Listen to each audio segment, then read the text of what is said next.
বিসমিল্লাহির রহমানির রহিম। আজকে আমি তোমাদের সাথে আলোচনা করব এসএসসি ফিজিক্সের দ্বিতীয় চ্যাপ্টার গতি অধ্যায় নিয়ে। তো এই গতি অধ্যায়ের আমাদের যা যা জানতে হবে, যে বেসিক কনসেপ্ট গুলো আমাদের জানতে হবে, সেগুলো আমরা খুব ভালোভাবে আজকের পর্বে আমরা শিখবো। তো চলো শুরু করি। তো দেখো, এই অধ্যায়টির নাম হচ্ছে গতি, দ্বিতীয় চ্যাপ্টার। তো এই অধ্যায়ের আমাদেরকে এই জিনিসগুলোকে খুব ভালোভাবে বুঝতে হবে। যদি কোনো স্টুডেন্ট এই ব্যাপারগুলোকে ভালোভাবে বুঝতে পারে, তাহলে ম্যাথস সে ইজিলি করতে পারবে। আমি সবসময় একটা কথা বলে থাকি যে প্রত্যেকটা স্টুডেন্টের হচ্ছে বেসিক হচ্ছে ইম্পর্টেন্ট। তার যদি বেসিক ভালো থাকে, সে যে কোনো রকমের জটিল সমস্যাকে সমাধান করতে পারবে। যদি হচ্ছে তোমার কাছে বেসিক ভালো না থাকে তোমার, তাহলে কিন্তু তুমি কোনো কিছুই করতে পারবে না। ধরো তুমি একটা বোর্ড কোশ্চেন সলভ করে গিয়েছো, ওই বোর্ড কোশ্চেনটা যদি পরীক্ষা আসে তাহলে তুমি পারবা, কিন্তু যদি একটু ঘুরায় ফেরায় দেয় তাহলে কিন্তু তুমি পারবা না, কারণ তোমার বেসিক ভালো না। আর যদি তোমার বেসিক ভালো থাকে, যেমন বোর্ড কোশ্চেন দেখবা, যেমন কোশ্চেন নিয়ে আসুক, টিচার যেমন ভাবে কোশ্চেন বানাক, সেটাকে তুমি কিন্তু খুঁজে খুঁজে বের করতে পারবে। বুঝছো? তো চলো আমরা দেখি। তো ফার্স্টে দেখি আমাদের কাছে কি আছে বলতো। স্থিতি। তো স্থিতি ব্যাপারটা কি বলতো? এটা খুবই সহজ একটা ব্যাপার। যে ধরো একটা জিনিস মনে করো, এখানে ধরো যে তুমি আছো, এখানে তুমি দাঁড়ানো আছো, এখানে মনে করো যে একটা বিল্ডিং বা কিছু একটা আছে। এখন এখানে তুমি মনে করো যে দাঁড়ায় আছো, ঠিক আছে? এখন দেখো তো, তুমি এইখান থেকে কোনোভাবে কি নড়াচড়া করতেছো? কোনোভাবে কিন্তু নড়াচড়া করতেছো না, তুমি যেভাবে আছো সেভাবেই আছো। অর্থাৎ তোমার কোনো রকমের মুভ হচ্ছে না, পরিবর্তন হচ্ছে না। তাহলে এই যে ব্যাপারটা, এটা হলো স্থিতি। অর্থাৎ যদি কেউ সময়ের সাপেক্ষে যদি কোনো বস্তুর অবস্থানের পরিবর্তন না হয়, অর্থাৎ সে যেখানে আছে সেটাই, সেই জায়গাতেই আছে, তাহলে সেটা হচ্ছে তার কি বলতো, স্থিতি। এবং এই যে থাকবে তাকে বলা হবে স্থির বস্তু। তাহলে কি হইলো, এই যে ব্যাপারটা, যে এইটার সাপেক্ষে, অর্থাৎ নর্মালি ধরো যে স্থিতি বা গতি, এটা আমরা বলি যে সময়ের সাপেক্ষে বস্তুর অবস্থানের পরিবর্তন, সেটা হচ্ছে তার গতি। আর না হলে সেটা হচ্ছে স্থিতি। বাট ফিজিক্স আরেকটু মানে হচ্ছে স্পেসিফিক ভাবে বলে, সেটা হচ্ছে যে ধরো তোমার কাছে একটা বিল্ডিং আছে, এই বিল্ডিং এর সাপেক্ষে তুমি কি নড়তেছো নাকি নড়তেছো না, বা কোথাও যাচ্ছ নাকি যাচ্ছ না, এরকমটা যদি হয় তাহলে ফিজিক্স সেটাকে গতি বলে। আর যদি না হয় তাহলে সেটাকে বলে স্থিতি। বুঝতে পারছো? তাহলে দেখো তো, এই যে বিল্ডিংটা আছে বা এই যে একটা বস্তু আছে, এই বস্তুটার নাম হচ্ছে একটা প্রসঙ্গ বিন্দু। বুঝছো? এটার নাম হচ্ছে প্রসঙ্গ বিন্দু, ঠিক আছে? বা প্রসঙ্গ অবস্থান বলো, যেটা বলো একটা বললেই হলো। ধরো এই যে প্রসঙ্গ বিন্দু বা প্রসঙ্গ অবস্থান, এইটার সাপেক্ষে তুমি কি মুভ করতেছো? করতেছো না, তার মানে তুমি হচ্ছে স্থির। আর এই পুরো ঘটনাটার নাম হচ্ছে স্থিতি। ওকে। এখন যদি মনে করো যে ধরো এই জায়গায় মনে করো যে 10টা 30 বাজছে, এখন তুমি মনে করো একটু পরে এইখানে চলে আস, এই যে এই জায়গাটায় তুমি চলে আস, তোমার এখনের অবস্থান হচ্ছে এইখানে, এখানে তোমার অবস্থান। এবং এখানে আসছো মনে করো যে 10টা 35 বাজছে, 10টা 35। তাহলে বলো তো, 10টা 30-এর সময় তুমি কই ছিলা? এই যে এই সোজা ছিলা। আর 10টা 35-এর সময় তুমি কোথায় চলে আসছো বলো তো? এখানে চলে আসছো। তাহলে তুমি বলো, এই যে 5 মিনিটের একটা গ্যাপ বা 5 মিনিটের একটা ব্যবধান, এই ব্যবধানে তুমি কি আগের জায়গায় আছো নাকি এখানে আছো? এখন দেখো তো, এইখান থেকে একটা লোক যদি তোমাকে দেখে, তাহলে সে এরকম ভাবে দেখবে, কিন্তু এই অ্যাঙ্গেলে দেখলে সে তোমাকে অন্যভাবে দেখবে না, বলো? লাইক তোমার লুকটা তার সাপেক্ষে চেঞ্জ হয়ে যাচ্ছে না? তাহলে এই যে লুক চেঞ্জ হয়ে যাচ্ছে, বা তুমি তার থেকে মানে সমান অবস্থানে নাই, আস্তে আস্তে অ্যাঙ্গেল পরিবর্তন হচ্ছে, তোমার দিকে তাকানোতে তার অ্যাঙ্গেল পরিবর্তন হচ্ছে, বা একটা জায়গায় সে চলে গিয়েছে বা তুমি চলে গিয়েছো, তাহলে এই যে এটা হলো গতি। তুমি যাচ্ছ, তাহলে অবস্থানের পরিবর্তন হচ্ছে তোমার, তাই না? এটার সাপেক্ষে বা যে কোনো একটা জিনিসের সাপেক্ষে। তো এই যে ব্যাপারটা, এটা হচ্ছে কি বলতো, গতি। এবং যদি তুমি এখানে দাঁড়ায় থাকতে, তাহলে এটা হচ্ছে স্থিতি। তাহলে স্থিতি এবং গতির ব্যাপারটা তোমরা বুঝছি, তাই না? যে সময়ের সাপেক্ষে প্রসঙ্গ বিন্দুর অবস্থানের সাপেক্ষে যদি কোনো জিনিসের বা কোনো বস্তুর অবস্থানের পরিবর্তন ঘটে, তাহলে সেইটা হচ্ছে কি বলতো, সেটা হচ্ছে গতি। এবং না হলে সেটাকে বলা হবে স্থিতি। স্থিতি এবং গতি বুঝছি, তাই না? এবার দেখি আমরা, চলো। এই যে স্থিতি এবং গতি, এই গতির হচ্ছে প্রকার আছে 4টি, সেটা একটু আমরা দেখি।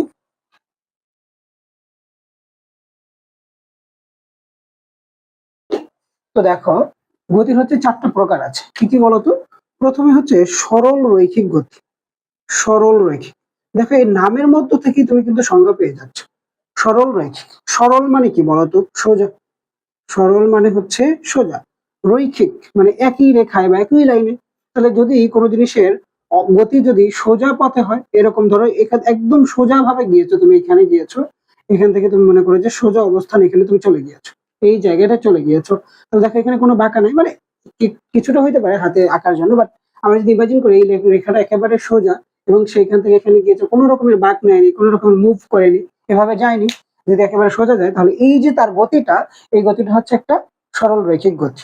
এখন যদি এমন হয়, ধরো তুমি এখান থেকে একটা বস্তুকে নিচে ফেলে দিলে এবং সে যদি বাতাসের বাধা না পায় বা হচ্ছে কোন রকমের জোরে বাতাস না ছাড়ে ধরো, তাহলে তো সোজা পড়বে, তাই না? একটা ভারী বস্তু হলে বাতাস ছাড়লেও সোজা পড়বে। ধরো একটা 5 কেজি ভরের একটা পাথর আমি একটা 5 তলা বিল্ডিং বা 2 তলা বিল্ডিং থেকে আমি ছেড়ে দিলাম, সোজা গিয়ে পড়বে, তাই না? সোজা গিয়ে পড়বে। তাহলে এই যে গতিটা দেখো তো, এই জায়গার সাথে আর এই জায়গার সাথে কোনো পার্থক্য আছে? মানে তোমার বস্তুটা কিভাবে ঘুরে এসে এখানে পড়ছে বা এইভাবে পড়ছে? এভাবে কিন্তু পড়ে নাই, তাই না? নর্মালি একটা মোটামুটি বড় রকমের পাথর বা হচ্ছে ভারী বস্তু ফেলে সে কিন্তু সোজা পড়বে, তাই না?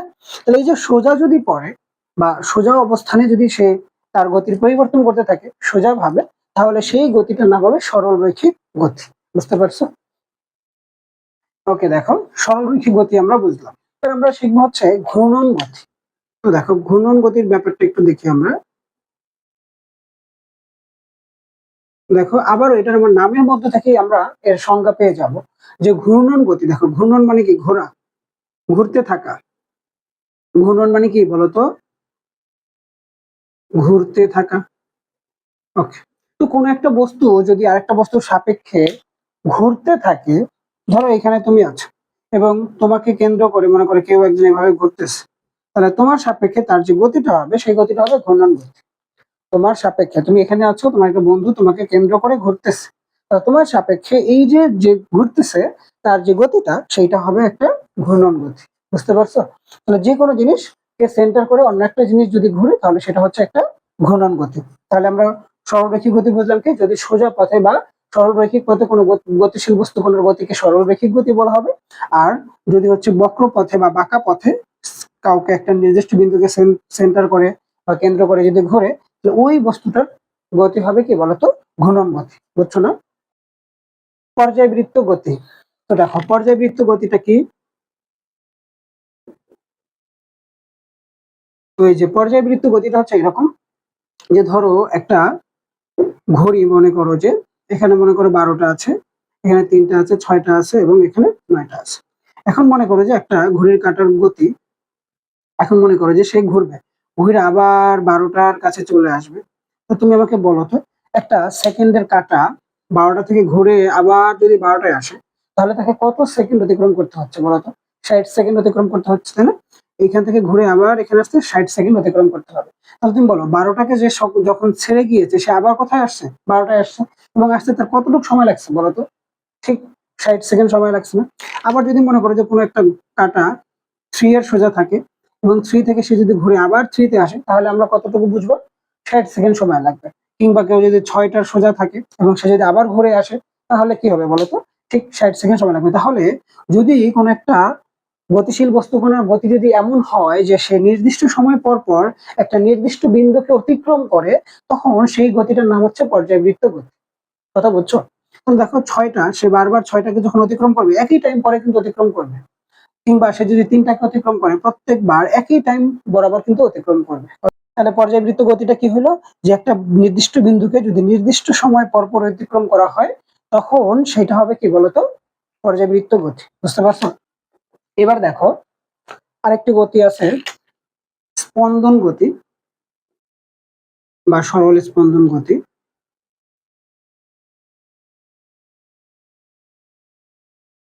ওকে, তো এইটার ক্ষেত্রে যেটা হবে সেটা হচ্ছে যে ধরো এটা একটা নির্দিষ্ট সময় পর পরে অতিক্রম করবে, কিন্তু সেটা অর্ধেক সময় যেদিকে করবে বাকি অর্ধেক সময় তার বিপরীত দিকে করবে। ধরো যে একটা জিনিস এরকম আছে, দোলনা আছে, এটা মনে করো যে মনে করো যে একটা দোলক আছে, এটাকে তুমি মনে করো ধাক্কা দিয়ে দিলা, এভাবে ধাক্কা দিয়ে দিলা। তো ধাক্কা দিলে ও এখানে উঠবে, ওঠার পরে ও কিন্তু নেমে যাবে এবং এইখানে সে আবার চলে আসবে এবং এটা কন্টিনিউয়াসলি ভাবে চলতে থাকবে। যেহেতু অভিকর্ষ ত্বরণ কাজ করবে, সেটা একটা সময় গিয়ে থেমে যাবে। বাট বুঝতে হবে যদি এটা থামানো না যেত, তাহলে কি হইতো? তাকে তুমি যদি একটা বার ধাক্কা দিয়ে দিত, তাহলে একবার এখানে উঠতো, আবার এখানে উঠে আবার নেমে যেত, আবার উঠতো আবার নেমে যেত, আবার উঠতো আবার নেমে যেত।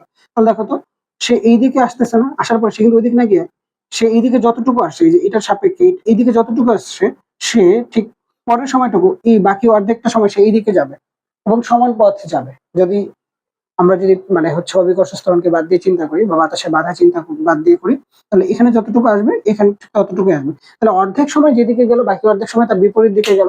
তাহলে কি হলো বলতো? যদি কোনো একটা পর্যায়বৃত্ত গতি সম্পন্ন কোনো কণার গতি যদি এমন হয় যে সে গতির অর্ধেক সময় যেদিকে যায় বাকি অর্ধেক সময় তার বিপরীত দিকে যায়, তাহলে সেই গতিটার নাম হচ্ছে স্পন্দন গতি। বুঝতে পারছি আমরা? ওকে, এবার চলো আমরা দেখব স্কেলার রাশি এবং হচ্ছে ভেক্টর রাশি। এই দুটো জিনিস আমাদেরকে ভালো করে বুঝতে হবে। আচ্ছা ধরো, স্কেলার রাশি এবং ভেক্টর রাশি বোঝার আগে আমি তোমাদেরকে কিছু কোয়েশ্চেন করি, সেটা তোমরা বুঝো, তাহলে স্কেলার রাশি ভেক্টর রাশি তোমরা বুঝে যাও। ধরো তোমাকে যদি কেউ বলে যে তোমার বয়স কত, তোমার বয়স কত, তো তুমি কি বলবা বলো? তোমার বয়স বলবা 12, তোমার বয়স বলবা 15, ইত্যাদি ইত্যাদি, এগুলা বলবা না? বুঝছো তো? এখন মনে করো যে তুমি এখান থেকে 10 মিটার সরে যাও, 10 মিটার সরে যাও। ওকে, এখন তুমি আমাকে বলো, তুমি ধরো এইখানে আছো, এখন তোমাকে 10 মিটার সরে যেতে বলছে, তো 10 মিটার কত দিকে হইতে পারে বলো তো?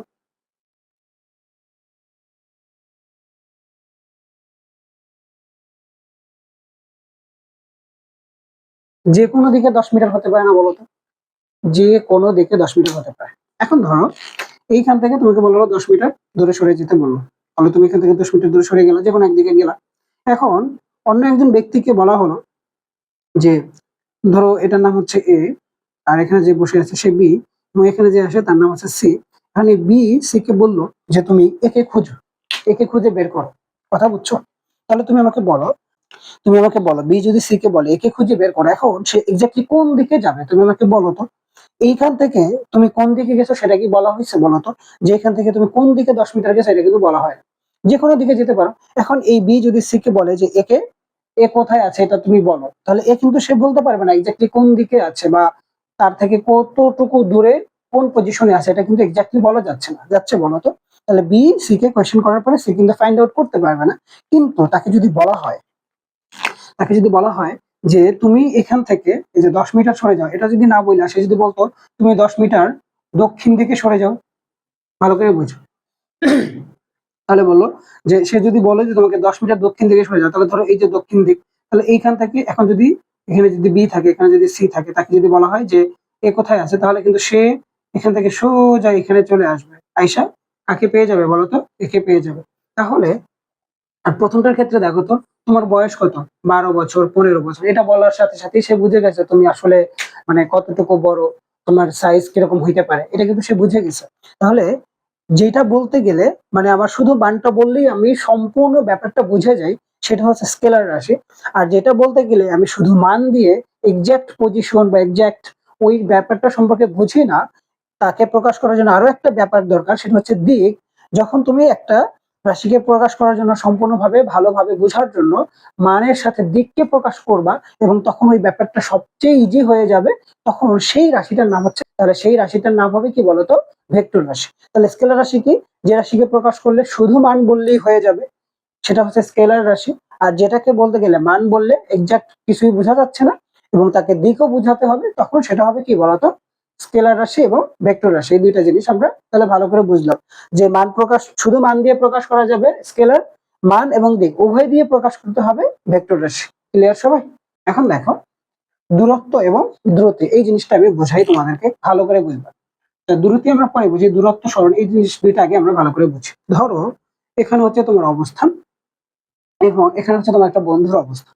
এখন তুমি তার কাছে যাবা, এখন মনে করো যে এই দিক থেকে একটা রাস্তা আছে, আবার আরেকটা রাস্তা মনে করো যে তোমাদের বাসা থেকে এদিকে হয়ে তারপরে একটু ঘুরে তারপরে এখানে আবার এইভাবে আসা যায়, অথবা মনে করো এই দিক থেকে যাওয়া যায়, এভাবে যাওয়া যায়।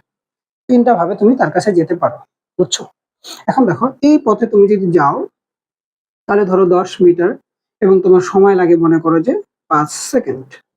এইভাবে তুমি যদি যাও, ধরো এখানে 10, এখানে 10, এখানে 10, এখানে 10, এখানেও 10, আমরা 10 নিলাম যাতে করে এই যে হিসাবটা করতে পারি। বুঝছো?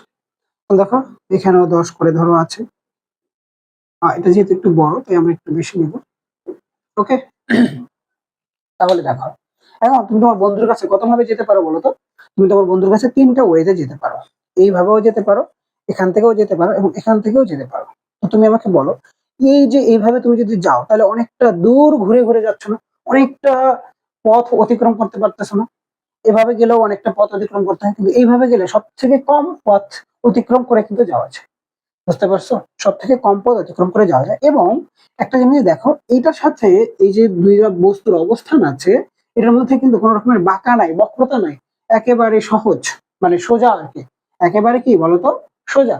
তাহলে যেই পথে তুমি কোন একটা মানে বস্তু থেকে আরেকটা বস্তুতে যেতে, বা একটা বিন্দু থেকে আরেকটা বিন্দুতে যেতে, বা একটা অবস্থান থেকে আরেকটা অবস্থানে যেতে, তুমি হচ্ছে মানে হচ্ছে সব থেকে শর্ট ওয়েটুকু ব্যবহার করো, বা সব থেকে সংক্ষিপ্ত পথটুকু, বা সব থেকে সোজা পথটুকু ব্যবহার করো, সেইটাকে বলা হবে সরল।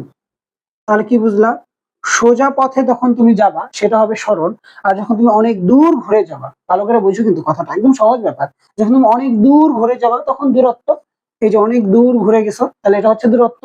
আর তুমি সোজা গেছো, সরাসরি গেছো, তাহলে এটা হচ্ছে সরল। তাহলে এই যে ব্যাপারটা, মানে এখানে যা যা আছে এটা হচ্ছে দূরত্ব, এগুলো সব হচ্ছে কি বলতো, দূরত্ব।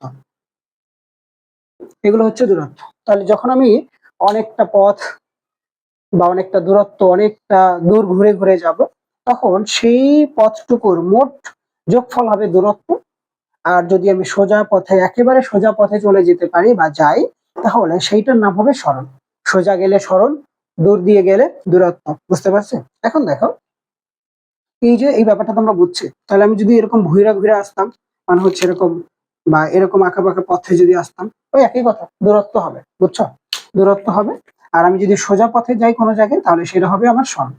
এটুকু আমরা মনে রাখবো, সোজা পথে গেলে সরল, আর অনেক দূর থেকে গেলে দূরত্ব। ওকে, এটুকু আমরা বুঝছি, তাই না? এখন দেখো, এখন এই যে দূরত্ব তুমি যে অতিক্রম করলা, ধরো এই যে B A by A B, আর একটা পথ কিভাবে আসছিল, এভাবে আসছিল, তাই না? তাহলে এখান থেকে 10 10 10, এখানেও 10। এখন মনে করো এইটুকু পুরোটা ঘুরে আসছে, এই যে দূরত্ব যেটা অনেক দূর দিয়ে আসছো, এটা ঘুরে আসতে তোমার কাছে মনে করো যে 10 সেকেন্ড সময় লাগছে। আর এখান থেকে ঘুরে আসতে তোমার কাছে মনে করে যে 5 সেকেন্ড সময় লাগছে। বুঝছো? 10 সেকেন্ড এবং 5 সেকেন্ড। এখন দেখো, এই যে তুমি যেটা গেছিলা এটার নাম কি বলতো, সরণ। আর এটা যে গেছিলা এটার নাম কি বলতো, দূরত্ব। তো তুমি বুঝবা যে দূরত্ব থেকে দূরত্ব পাওয়া যায়, টু ইজি। কি বলতো, দূরত্ব থেকে দূরত্ব পাওয়া যায়, শুধু এটা মনে রাখবা। তাহলে দূরত্ব থেকে যদি দূরত্ব পাওয়া যায়, তাহলে সরণ থেকে যেটা পাওয়া যাবে সেটা হবে বেগ। বুঝছো? দুইটা জিনিস, দূরত্ব এবং বেগ, দুইটা সেম, অলমোস্ট সেম।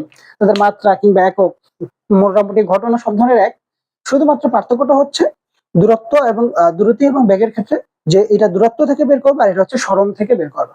তাহলে দেখো দূরত্ব কিভাবে বের করবো। ধরো এখানে তুমি মোট দূরত্ব কত অতিক্রম করেছো, মোট দূরত্ব কত অতিক্রম করেছো, তাহলে তুমি 10 + 10 + 10, মোট তুমি 30 মিটার পথ অতিক্রম করেছো।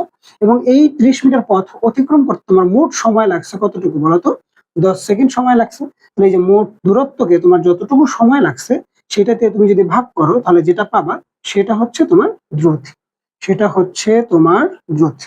বুঝছো? এটা দ্রুতির ব্যাপারটা বুঝছো তো? মোট দূরত্ব তুমি যতটুকু অতিক্রম করবা, সেটাকে মোট সময় দ্বারা তুমি যদি ভাগ করো, তাহলে সেটা হচ্ছে তোমার দ্রুতি। ওকে, এবার দেখো দূরত্ব থেকে দ্রুতি পাইলা। এখন তোমার এই যে স্মরণ ঘটাইলা, তুমি যেখানে আসলা স্মরণ, তাহলে তোমার স্মরণ হয়েছে কতটুকু বলতো? এখান থেকে এখানে তোমার দূরত্ব কত, মানে দূরত্ব তো এক ধরনের স্মরণ, বা স্মরণ এক ধরনের দূরত্ব বলাই যায়। কারণ কি, দেখো তুমি একটা মানে দৈর্ঘ্য তো অতিক্রম করেছো, তাই না? বাট এটা সোজা পথে গিয়েছো, সেই জন্য এটার নাম স্মরণ। তাহলে এটার জন্য তোমার সময় লাগছে কতটুকু বলতো, তুমি আমাকে 5 সেকেন্ড সময় লাগছে না? তাহলে তুমি ভাগ করো, তাহলে 2 মিটার/সেকেন্ড। বুঝছো? এই যে ব্যাপার। তাহলে এটা আমরা বুঝলাম যে দূরত্ব থেকে আমরা দূরত্ব পাবো, এবং স্মরণ থেকে হচ্ছে আমরা বেগ পাবো। ওকে, তাহলে আমরা বেগকে কিভাবে লিখতে পারি বলতো? বেগ আমরা কিভাবে বের করি বলো? বেগ আমরা বের করি, মোট যে সরণ থাকে, মোট সরণকে আমরা হচ্ছে সময় দ্বারা ভাগ করে ফেলি। আর দ্রুতি আমরা কিভাবে পাই বলতো? কোনো মুখস্থ করা যাবে না, কনসেপ্ট বুঝতে হবে। আমরা মোট যে দূরত্ব থাকে আমাদের, মোট যে দূরত্ব থাকে এবং মোট সময় যতটুকু লাগছে সেটা দিয়ে ভাগ করি। তাহলে দেখো, বেগ হচ্ছে সরণকে সময় দ্বারা ভাগ করলে পাওয়া যাবে।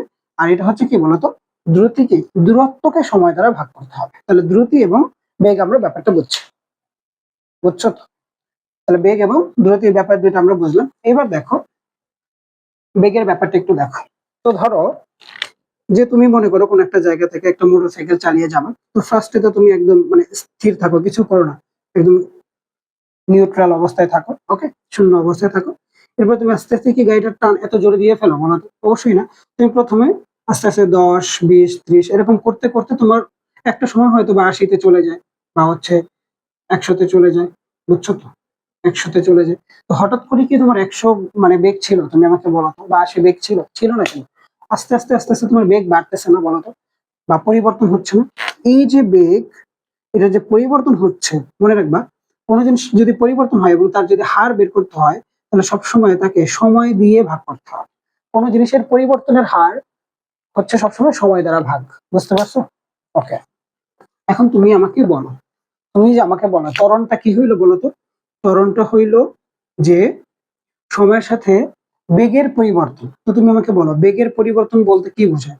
তো বেগের পরিবর্তন হচ্ছে যে তোমার মনে করো যে আগে একটা বেগ ছিল, ধরো সেটার নাম যদি আদি বেগ থাকে, আদি বেগ, এবং পরবর্তীতে তুমি যে বেগ প্রাপ্ত হয়েছো সেটার নাম যদি তোমার শেষ বেগ হয়, তাহলে ত্বরণের পরিবর্তন কেমন হলো?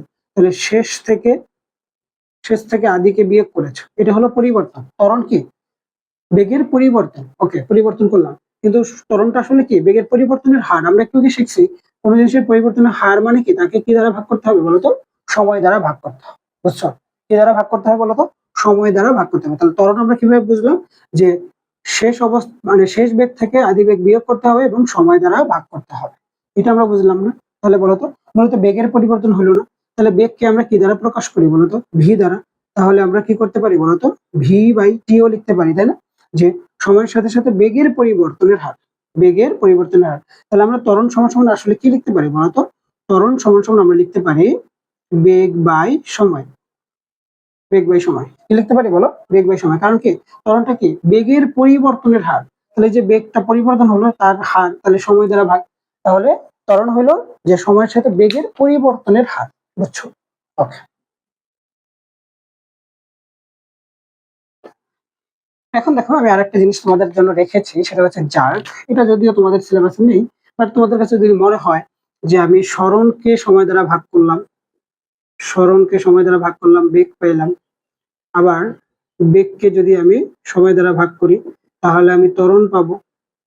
তাহলে ত্বরণকেও যদি আমি আবার সময় দ্বারা ভাগ করি তাহলে কি পাইতে পারি বলতো?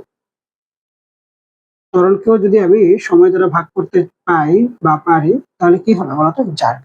এটাকেও তুমি ভাগ করতে পারো, তখন আবার আরেকটা পাবা, মানে এরকম পাবা, অনেকগুলো পাবা। এখন এই জার্ক আসলে কোথায় কাজ করে? এটা হচ্ছে মানে যেখানে আমাদের খুব সীমিত ত্বরণ লাগবে, অর্থাৎ সেই ত্বরণটা এমন যে আমাদেরকে কোনো রকমের কষ্ট দেবে না। লাইক ধরো যে আমাদের লিফট চলে কিংবা হচ্ছে বড় রকমের বুলেট ট্রেন, এই যে ট্রেন গুলো চলে, এই টাইপের জায়গাগুলোতে ত্বরণ এত মানে হচ্ছে, দেখো তোমরা তো জানো ওদের বেগ গুলো অনেক বেশি হয়, কিন্তু সেখানে কিন্তু দেখবা যে মানুষ মানে খুব দ্রুত পড়ে যাচ্ছে না, কিংবা অনেক সময় তোমরা দেখবা ভিডিওতে যে বুলেট ট্রেনের মধ্যে মানুষ হচ্ছে পানির গ্লাস বা হচ্ছে কিছু একটা রাখতেছে, সেখানে পানিটা নড়তেছে না, কিন্তু সেখানে কিন্তু ত্বরণ হচ্ছে। কিন্তু সেই ত্বরণটা আসলে ত্বরণ না, সেটা হচ্ছে জার্ক। মানে এই ত্বরণকে আরো মানে হচ্ছে কি বলে যে আরো স্মুথলি কিভাবে হচ্ছে বাড়ানো যায়, সেইটা হচ্ছে জার্ক। বুঝতে পারছো? তাহলে এই যে ব্যাপারটা, তো এরকম করে তুমি আরো পাবা, জাউন্স পাবা। ঠিক আছে, যাই হোক, এখন আমরা জাস্ট শিখলাম যে ত্বরণকেও যদি আমরা সময় দ্বারা ভাগ করতে পারি তখন আমরা জার্ক পাবো। তো এই ছিল এই অধ্যায়ের মূলত ব্যাপারটা। এখন আমরা দেখবো এই অধ্যায়ের গতির সমীকরণ গুলো দেখবো। দেখো গতির সমীকরণ কি আছে। তো গতির সমীকরণের জন্য তোমাকে এই শব্দগুলো মনে রাখতে হবে বা এগুলো জানতে হবে। SUVAT, এই যে সুভাত উচ্চারণটা যদি আসে, এখান থেকে হচ্ছে আমরা সব কিছু করবো। তো দেখো এই যে সরণ, এই সরণটাকে তুমি হচ্ছে এস দ্বারা প্রকাশ করবা। ঠিক আছে, তুমি এখানে আরো কিছু জিনিস আছে, এটা দ্বারা হচ্ছে তোমার সরণ বুঝাবে, সরণ বুঝাবে। আচ্ছা আমি একটু আলাদাভাবে লিখি।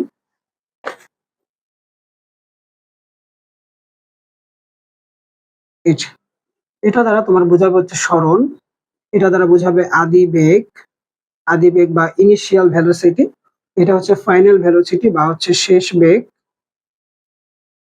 শেষ বেগ। এটা হচ্ছে ত্বরণ, একটু আগে তোমরা শিখছো যে ত্বরণ জিনিসটা কি, এবং এটা দ্বারা বোঝাবে হচ্ছে তোমার সময়। এই জিনিসগুলো তোমাকে চিনতে হবে। ঠিক আছে, এটা চিনতে হবে। এখন দেখো আমরা এখান থেকে সূত্রগুলো কিভাবে বের করতে পারি। তো চলো আমরা একটু সূত্র ট্রাই করি। তো দেখো তো, আমরা বেগ কয় প্রকার পাইছি? দুই প্রকার, একটা হচ্ছে আদি বেগ এবং শেষ বেগ। তো আমরা জানি আদিকে হচ্ছে ইউ দ্বারা প্রকাশ করা হয় এবং শেষ বেগকে হচ্ছে আমরা ভি দ্বারা প্রকাশ করি। এখন দেখো কোনো জিনিসের গড় বেগ বা গড় কিভাবে বের করে। তো গড় বেগটাকে যদি আমরা ভি ধরি, তো তুমি আমাকে বলো কোনো জিনিসের গড় কিভাবে বের করে। ধরো 5 এবং হচ্ছে গিয়ে 7, এই দুইটার আমরা গড় বের করবো। তো দুইটাকে যোগ করব, তাহলে হচ্ছে কত হবে? 12, এবং 2 দ্বারা ভাগ করে দিতে হবে। কারণ দুইটা ছিল জিনিস, তাহলে 6। তাহলে এই যে 5 এবং 7 এর গড় কিভাবে বের করলো? 2 দ্বারা ভাগ করলো, কারণ দুইটা উপাদান ছিল বা দুইটা জিনিস ছিল তাই। এবার দেখো আদি বেগ এবং শেষ বেগ এই দুটারে যদি আমরা হচ্ছে কি বের করতে চাই বলতো, যে গড় বেগ বের করতে চাই, তাহলে আমরা লিখতে পারি না u plus v by two into, মানে এটা লিখতে পারি না আমরা v equal to u plus v by two, এটা হচ্ছে কি গড় বেগ। এখন বুঝতে পারছো এটা? এটা কিন্তু আমরা লিখতে পারি, পারি কিনা বলো? এখন দেখো আমরা আবার আরেকটা জিনিস শিখেছি, সেটা হচ্ছে যে ত্বরণ কি বলতো? ত্বরণ হচ্ছে বেগের পরিবর্তন। তাহলে বেগ মানে কি তুমি বলতো? শেষ বেগ থেকে আদি বেগ বিয়োগ এবং হচ্ছে গিয়ে কি বলতো টি, ঠিক না? এটা আমরা শিখছি, মানে সময়ের সাথে সাথে বেগ পরিবর্তনের হার। তাহলে বেগের পরিবর্তন, তাহলে বেগ কিভাবে পরিবর্তন হলো? আগে যা ছিল আর পরে যা হয়েছে সেখান থেকে মাইনাস করে দিলাম, তাহলে বেগের পরিবর্তন। এবং হার তাহলে হচ্ছে যে এটা, এটা আমরা লিখতে পারি না বলতো? এই দুইটা জিনিস আমরা লিখতে পারি। এখন দেখো এই যে জিনিসটা আছে, এখান থেকে আমরা আসলে কি লিখতে পারি দেখো তো? আমরা যদি কোনাকুনি গুণ করি তাহলে v minus u equal to a t লিখতে পারি, অথবা আমরা যদি ভি রেখে দিই তাহলে এটাকে লিখতে পারি ইউ প্লাস এটি। একটা কথা মনে রাখবে, একটা সূত্র দিয়ে তুমি অনেকগুলো সূত্র বানাইতে পারো, কখনোই 10টা সূত্র মুখস্থ করা যাবে না। একটা সূত্র বা দুইটা সূত্র মুখস্থ করো, তার থেকে বাকিগুলো মানে হচ্ছে পক্ষান্তর করা শিখতে হবে, বুঝছো? তো এটা আমরা লিখতে পারি না বলতো? এটা কিন্তু আমরা লিখতে পারি, বুঝছো তো? এটুকু। তো দেখো যদি এটা বুঝে থাকো, এখন দেখো আমরা ভি সমান সমান ইউ প্লাস এটি পাইছি না? তো এই মানটা আমরা যদি এখানে বসাই, এখানে যদি আমরা বসাই তাহলে কি হবে বলতো? এখানে আমরা যদি বসাই ইউ প্লাস ভি এর মান পাইছি আমরা you plus a t by two. এখন দেখো এখানে কি হয়েছে বলতো? টু ইউ প্লাস এটি, এটা আমরা লিখতে পারি। এবার দেখো আমরা এই টুটাকে যদি আলাদা আলাদা করে দিই তাহলে কি হবে বলতো? Two u by two plus a t by two, এটা লিখতে পারি না আমরা বলতো? এবং এই যে দেখো এই টু আর টু যদি কাটা যায় তাহলে কি লিখতে পারি? ইউ প্লাস এই টুটাকে আমরা যদি এটিটাকে সাইডে রাখিয়ে দিই, মানে তোমাদের আমি শিখেছি না যে এরকম যদি থাকে যেমন এটি ইন্টু হাফ, এরকম থাকলে কি উপরে চলে যাবে? ঠিক সেম ভাবে আমরা আবার উপর থেকে সরাইয়া ওয়ানও দিতে পারি এখানে, তাই না? তাহলে আমরা লিখতে পারি কি বলতো? এটি, সরি আমরা হাফটাকে আগে লিখি, হাফ ইন্টু এটি, বুঝছো? তাহলে ইউ প্লাস হাফ এটি, এটা তো বুঝছো? তাহলে আমরা কি পেলাম বলতো? ভি সমান সমান আমরা এটা পাইছি ইউ প্লাস হাফ এটি, এটা তো আমরা বুঝছি তাই না? ওকে, যদি একটু বুঝো তো দেখো আমরা কি লিখতে পারি? এস ইকুয়াল টু ভিটি, এই কথাটা আমরা লিখতে পারি। কিভাবে লিখতে পারি এটা? যখন আমাদের বেগটা কখনো বাড়বেও না কমবেও না, অর্থাৎ ধরো তুমি এখান থেকে যাচ্ছ এখানে, ওকে, ধরো তোমার বেগ ছিল প্রথমে 10 মিটার পার সেকেন্ড, তারপরে মনে করো যে আবার ছিল 10, আবার ছিল 10। এখন তুমি বলো এখানে মনে করো যে তোমার যেতে হচ্ছে সময় লাগছে মনে করো যে 1 সেকেন্ড, এখান থেকে আবার এখান থেকে সময় লাগছে আরো 1 সেকেন্ড, মানে 2 সেকেন্ড, এবং এখানে সময় লাগছে 3 সেকেন্ড। এখন তুমি বলো তো এখানে মোট তুমি কতটুকু গেছো? বলো, প্রথমে গেছো 10 মিটার, তারপরে আবার 10 মিটার, আবার 10 মিটার, তাহলে কত গেল? 30 মিটার। এটাকে আমরা কিভাবে বের করতে পারি বলতো? যখন সমবেগের সময়, যে ধরো কেউ যদি 10 মিটার করে যায়, কত সেকেন্ড সে গেছে বা কতটুকু সময় গেছে? 3 সেকেন্ড। তাহলে আমরা কি বলতে পারি বলতো? 30। তাহলে সমবেগের ক্ষেত্রে আমরা যদি কোনো জিনিসের সরণ বের করতে চাই তাহলে আমরা এস ইকুয়াল টু ভিটি ব্যবহার করতে পারি। এস ইকুয়াল টু কি বলতো? ভিট। বুঝতে পারছো? এখন দেখো তো তুমি এখান থেকে আমরা কি পাইছিলাম বলো? ভি এর মান কি পাইছিলাম বলো? ইউ প্লাস হাফ এ টি। দেখো তো সাথে কি আছে বলতো? এটা সাথে কি আছে? ভি এর সাথে টি, এই যে টি। এখন কি তুমি সবাইকে গুণ করে দাও, তাহলে দেখো তো টি ইউর সাথে গুণ হলে কি হবে? U plus u t plus এই যে হাফ হইলো এ হইলো, দেখো টি দুইটা, তাহলে টি দুইটা গুণ করলে কি হবে বলতো? UT plus half t square. তাহলে আমরা এই যে এস এর সূত্রটা আমরা কিভাবে আসছে বুঝছি তো? যে s equal to u t plus half t square, দুইটা সূত্র মিক্স করলে কিন্তু এই সূত্রটাকে আমরা বানাতে পারি, বুঝছো? এবার দেখো v square equal to u square plus 2s, এইটা কিভাবে আসে এটা দেখবো। তো দেখো এটা থেকে আমরা কিভাবে এটা প্রমাণ করবো? তো আমরা হচ্ছে বীজগণিতের নিয়মে উভয় পক্ষে আমরা বর্গ করি, তাহলে বর্গ করলে কি হবে বলতো? উভয় পক্ষে হোল স্কয়ার করবা। ওকে, এটা যেমন আছে থাকুক। এটা দেখো কি লিখতে পারি? ইউ স্কয়ার প্লাস 2ab, তাহলে তোমার এ হচ্ছে কে বলতো? ইউ। তোমার বি কে বলতো? এটি প্লাস বি স্কয়ার, বি মানে হচ্ছে এটি তার হোল স্কয়ার।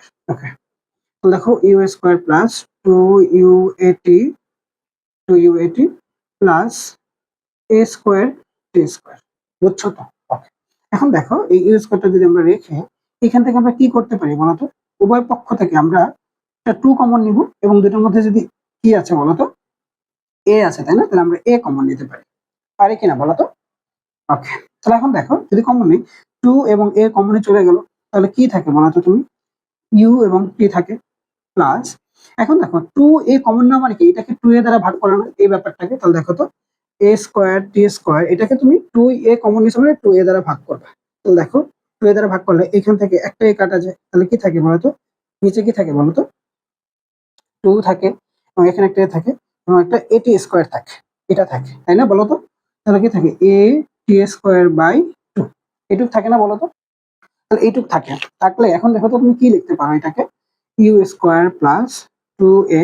আর এই জায়গায় দেখো তো একটু ভালো করে স্যার, আমরা কি এটাকে এভাবে লিখতে পারি না যে এই যে 2টাকে সরাই নিয়ে আসে মানে এটিটাকে সরাই নিতে পারি, তাহলে কি হইলো বলতো হাফ, আর এখানে কি থাকে a t স্কোয়ার। এখন বলো তো তুমি, এখন তুমি আমাকে বলো যে এখানে আমরা ফাইনালি কি লিখতে পারি, এই যে ভি স্কোয়ার, আচ্ছা এখানে লিখে এই যে দেখো ভি স্কোয়ার, এই যে you square plus 2a 2a। আর তুমি বলো তো এই যে এইটুকু কার থেকে এসেছে বলো তো, এটা কার সাথে মিল আছে বলো তো, s equal to u t plus half a t square, এর সাথে মিল আছে না বলো তো, হুবহু u t plus half a t square. তাহলে আমরা এটার পরিবর্তে কি লিখতে পারি বলো তো, এস লিখতে পারি, বুঝছো তো।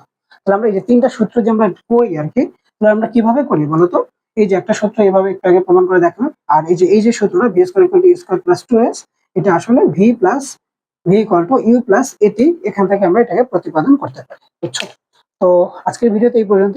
পরবর্তীতে আমরা পরন্ত বস্তুর যত রকমের সমস্যা আসে সেই সমস্যাগুলোকে মানে যে সূত্রগুলো আছে বা যে সম্পর্কগুলো আছে সেগুলো প্রতিপাদন করার চেষ্টা করবো ইনশাআল্লাহ। তো ততক্ষণ পর্যন্ত ভালো থাকো সবাই, ধন্যবাদ।